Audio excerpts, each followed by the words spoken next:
ஐயா வணக்கம். என்னுடைய பேர் வில்சன். நான் அண்ணாமலை யூனிவர்சிட்டியில் ஒர்க் பண்ணிகிட்ருக்கிறேன். தாங்கள் எழுதிய வருமுன் உரைத்த இஸ்லாம் அப்படி பற்றி காஃபா பற்றி சொல்லியிருக்கீங்க. அதில் வந்து அபயம் நீக்கிற ஊர் அப்படிங்கிற மாதிரியும் பாதுகாப்பு மையம் அப்படிங்கிற மாதிரி சொல்லியிருக்கீங்க. தற்போது அபயம் அளிக்கிற ஊர், பாதுகாப்பு அளிக்கிற ஊர், இத்தனை பேர் கும்பிட போனாங்க இல்லையா, அங்கே தொழுக போனாங்க இல்லையா, 715 பேர் செத்துருக்காங்க.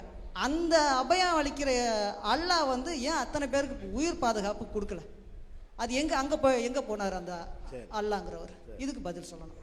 இது வந்து குரான்ல இருக்க வார்த்தை. அபயம் அளிக்கிற ஊர், பாதுகாப்பு அளிக்கிற ஊர் குரான்ல உள்ள வார்த்தை. நீங்க எழுதின புக் இது, அதனால இதுக்குரிய பதில் கண்டிப்பா சொல்லணும். இஸ்லாமிய நம்பிக்கை பிரகாரம் எங்களுடைய முதல் புனித தலம் காபா என்ற மக்காங்கிற ஊரில் இருக்கக்கூடிய அந்த ஆலயம் தான். வசதி படைத்தவர்கள், சக்தி உள்ளவர்கள் வாழ்நாளில் ஒரு முறையாவது அங்கே போகணும் என்ற அளவுக்கு அது ஹஜ்ஜின்னு சொல்லுவாங்க. அந்த ஹஜ்ஜி என்கிற கடமை வந்து ஏழைகளுக்கெல்லாம் கிடையாது, யாருக்கு சக்தி வசதி இருக்குதோ அவங்களுக்கு கடமை என்கிற அளவுக்கு ஒரு புனிதமான இடம் என்று நாங்கள் நம்புகிறோம். அந்த புனிதமான இடத்தை பற்றி திருக்குரானில் வந்து பாதுகாக்கப்பட்ட அபயம் பெற்ற பூமி என்றெல்லாம் திருக்குரான் சொல்லுகிறது. இந்த மக்காங்கிற அந்த ஊர் இறைவனுடைய பாதுகாப்பு பெற்ற ஒரு ஊர் என்றெல்லாம் சொல்லப்பட்டிருக்கிறது. அதை நாங்கள் இப்போவும் நம்புகிறோம். அவர் என்ன இப்போ கேள்வி கேட்குறாருன்னா, பாதுகாப்பு பெற்ற ஊர்னு சொல்கிறீங்கல்ல, இப்போ ஹஜ்ஜிக்கு போனாங்களா இல்லையா? அந்த போனவங்களில் வந்து கிட்டத்தட்ட 700-800 பேர் இந்த நெரிசலில் இறந்துருக்கிறாங்க. இன்னும் சில பேர் காயமடைஞ்சிருக்கிறாங்க. அவங்களுடைய ரிசல்ட் இனிமேல் தான் வரும். அதெல்லாம் சேர்த்தா இன்னும் அதிகரிக்க வாய்ப்பு இருக்கிறது.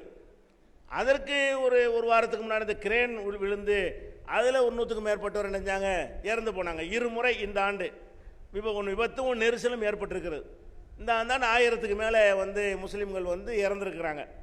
அவங்க அந்த இடத்தை மதித்து கும்பிட போனவங்க தானே, அந்த புனித இடம் நினச்சி தானே போனாங்க. அப்படி போன இடத்தில் அந்த அபயம் என்னாச்சு, அந்த பாதுகாப்பு என்னாச்சு கேட்குறாரு. அதான் அபய பூமி என்பதனுடைய அர்த்தம் என்னன்னு கேட்டால், அங்கே ஒருத்தரும் சாக மாட்டாங்கன்னு அர்த்தம் கிடையாது. அந்த ஊரில் பிறந்தவனே சாகுறான். அபய பூமி என்று சொல்லப்பட்ட அந்த மக்காவில் யார் தாயகமாக கொண்டு தினசரி அந்த காபாங்கிற ஆலயத்தை பார்த்து கொண்டிருக்கிறானோ அவனே சாவத்தான் செய்கிறான். சாவு என்பது ஒவ்வொருத்தருக்கும் குறிப்பிட்ட நேரத்தை இறைவன் நிர்ணயித்திருப்பான். அந்த நேரத்தில் நம்ம சிதம்பரத்தில் இருந்தால் இங்கே வந்து சாவு வந்து பிடிச்சிக்கிறது, நம்ம மக்காவில் இருந்தால் அங்கே வந்து அந்த சாவு வரும். ஒவ்வொருத்தருக்கும் ஒரு நேரம் நிர்ணயிக்கப்பட்டது மரணம் என்பது. அப்போ மரணத்திலிருந்து பாதுகாப்பு என்றதுக்கு அர்த்தம் கிடையாது. அபய பூமி நபிகள் நாயகமே இறந்துட்டாங்களே, அந்த ஊரில் இருந்த அபய பூமி என்பதற்காக முகமது நபி சாவாமல் இன்னைக்கு வரைக்கும் இருக்கணுமே, அவங்களுடைய தோழர்கள்லாம் இருக்கணுமே. அப்போ அந்த ஊரையே கதியாக கொண்டு கிடந்தாலும் சரி, அவருக்குரிய டைம் வந்து மூத்த இறந்துருவார். அங்கேயே போய் நான் வாழ்நாள் அர்ப்பணிச்சுட்டு போகிறேன்னு வைங்க, அப்படின்னா ஒத்தனமே சாக மாட்டாங்க, அங்கே போய் குமிஞ்சிருவாங்க. சாவ வராதுன்னு வைங்களேன், எல்லாரும் மக்காவில் போய் உட்காந்துட்டா ஒருத்தனுக்கு மரணம் வராது. அப்படி கிடையாது. மரணம் என்பது இந்த அபயம் கொடுக்கிறது என்பதற்கு முரணான ஒரு நிகழ்வு கிடையாது. அபயத்துக்கு என்ன அர்த்தம் என்று சொன்னால், விபத்து ஏற்படாது என்ற அர்த்தம் கிடையாது. அது மாதிரி யாரும் வந்து சாவ மாட்டாங்க என்கிற ஒரு அர்த்தம் கிடையாது. நோய் நொடிகள் வராது என்கிற அர்த்தம் கிடையாது. இந்த ஊரில் இருக்கும் பொழுது என்னென்ன மாதிரியான பிரச்சனை நமக்கு வருமோ அது மாதிரி அங்கேயும் வரும். நோய் வரும், முதுமை வரும், எல்லாமே வரும். அப்போ அபயத்துக்கு என்ன அர்த்தம் என்றால், அழிக்க வேண்டும் என்று எதிரிகள் படை திரட்டி வரும் பொழுது அது அழிக்க முடியாது. எதிரிகளால் அந்த புனித தலத்தை அழிக்க வருவார்களேயானால் அப்ப கடவுள் நின்று அதை காப்பாற்றுவார். அந்த ஒரு இடத்தில் யாரும் நெருங்க முடியாது என்று அறைகூவல் விட்டாச்சு. 14 நூற்றாண்டு ஓடி போச்சு. இஸ்லாத்தை அழிப்பதற்கு பலவிதமான போர்கள் இந்த வரலாறில் நடந்திருக்கிறது. வரலாறு நடிகர்கள் படித்து பார்த்தீர்களேயானால் அந்த அரபு நாட்டை இன்றைக்கும் நடந்து கொண்டிருக்கிறது. அரபு நாட்டை மையப்படுத்தி பல போர்கள் நடந்திருந்தாலும் கூட அதில் நெருங்க முடியாத அளவுக்கு அவர்களுக்கு ஒரு அச்சத்தை இறைவன் ஏற்படுத்துகிறான். அந்த மாதிரியான ஒரு பாதுகாப்பு இன்றைக்கும் இருக்கிறது. இன்றைக்கும் அந்த காபாங்கிற அந்த ஆலயத்திற்குள்ள யாரும் அழிக்க இயலாது, அழிக்க முடியாது என்று நாங்கள் நம்புகிறோம். அதுதான் அபயம். மனிதனுக்கு வரக்கூடிய சாவு பல காரணங்களில் வரும். சாவு என்பதற்கு இதுதான் காரணம்னு சொல்ல இயலாது. வயசாகி போச்சு அதனால செத்துட்டாருன்னு ஒரே காரணம் சொல்ல முடியுமா? இளைஞனுக்கும் வரும். மாரடைப்பில் போயிட்டாருமோ, நெரிசலில் போயிட்டாருமோ, ஆக்சிடென்ட்டில் போயிட்டாருமோ, வயிற்றோடில் போயிட்டாருமோ, பல காரணங்களில் மரணம் வரும்.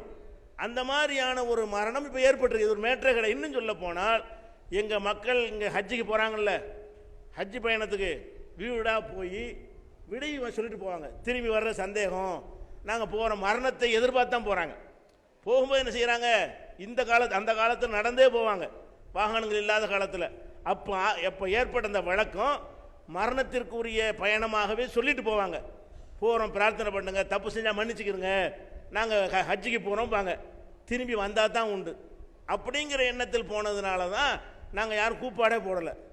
இவ்வளோ பேர் இறந்து போயிருக்கிறாங்க, கூப்பாடு போட்டு அப்படி ரணகலப்படுத்தி யாராவது இருக்காங்க உப்பர் வச்சுட்டு இருக்கிறோமா? இல்லை. எங்கள் குடும்பத்தில் ஒருத்தர் போய் இறந்துருந்தா கூட இந்நாள் எங்கள் மார்க்கப்படி இந்நாள் இல்லாஹி இன்னா இலைஹி ராஜிஊன், எல்லாமே அல்லாஹ்வுக்குரியவர்கள், போக வேண்டிய இடத்துல போயிட்டாரு, நம்மளும் போக போகிறோம் அப்படின்னு ஒரு வார்த்தையில் எங்களை ஆசுவாசப்படுத்தி கொள்வோம். அப்போ நாங்கள் ஹஜ்ஜிக்கு போனால் யாரும் மரணிக்க மாட்டார்னு நாங்கள் சொல்லவும் இல்லை, நாங்கள் நம்பவும் இல்லை. எங்கே போனாலும் மரணம் வந்து விரட்டி கொண்டாந்து செய்யும், இரும்பு கோட்டைக்குள் இருந்தாலும் அது பிடித்தே தீரும் நம்புகிற காரணத்தினால அந்த மாதிரி இந்த மரணம் நிகழ்ந்திருக்கிறது. இது கூட வந்து மனித செயல்களால் ஏற்பட்ட ஒரு விபத்து தான். இது தவிர்த்திருக்க முடியுமான ஒரு விபத்து. அங்கே வணக்கம் செய்வதற்காக போகிறவன் என்ன செய்கிறாங்கன்னு கேட்டால், அங்கே அரசியல் நடவடிக்கை எடுத்ததுனால தான் இந்த நெரிசல் ஏற்பட்டது. ஈரான்லேருந்து உள்ளவன் போய் அங்கே என்ன செய்கிறான், அந்த சவுதி அரசாங்கத்துக்கு எதிராக கோஷம் போடுறான். போனது எதுக்கு, இறைவனை வணங்குறதுக்கு. அங்கே நின்று வழிமறிச்ச உடனே கூட்டம், நெரிசல் வந்துக்கிட்டு இருக்கிற கூட்டம் வரும்பொழுது இவன் நின்று கோஷம் போட்டால் என்னவா, தள்ளுமுள்ளு ஏற்பட்டுரும்.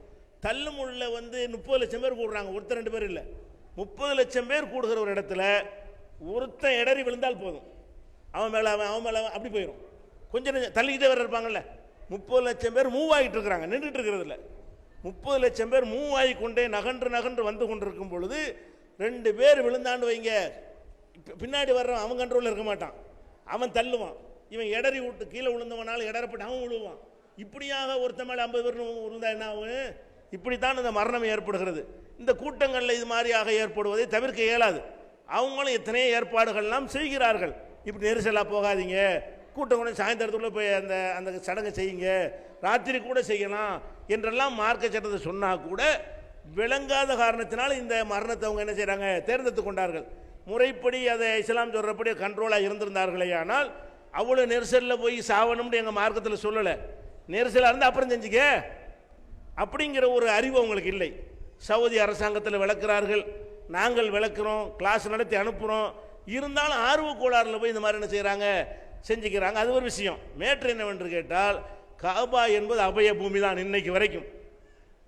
அதை யாரும் அழிக்க முடியாத அத்தாட்சிகள் அங்கே இருக்கு, நாங்கள் நம்புகிறோம். அதுக்கு எந்த குந்தகம் வராது. நாளைக்கும் மரணம் ஏற்படும், இன்னைக்கு ஏற்பட்ட மாதிரி நாளைக்கும் கூட ஏற்படும். அந்த மரணம் ஏற்பட்டவுடன் என்ன செய்யக்கூடாது, காபா அபய பூமி என்பது என்ன ஆச்சுன்னு கேட்கக்கூடாது. மரணத்திற்கு